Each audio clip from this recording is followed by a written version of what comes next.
My name's Bill Murphy, and along with my wife Sharon, we're the founders and directors of Mary House. And we never thought it'd be more than just this one house that we'd be taking in 2 or 3 families at a time to live with us. But because of the walkathon, we've been able now to grow to 13 properties.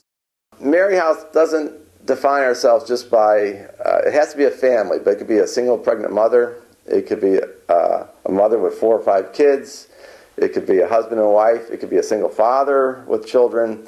As long as it's a family unit, we're able to help out. So we started a little food bank. Then there was need for clothing and furniture, so we collect those donations. I've built 4 garages over the last 10 years just to house and warehouse all the different kinds of donations we can get and distribute. Parents had problems with their children in school, so we started an after-school tutoring program. One of the moms, Judith, who later went on to become one of our board of directors, she showed up at our door one day. She was 9 months pregnant. She knocked on the door, answered it, said, "I'm homeless, I'm ready to give birth, can you help me?" So we took her in. Now she went on to work at Gannett, moved herself up in the company. Her daughter just graduated college. That's how I'm her godfather, a very proud godfather.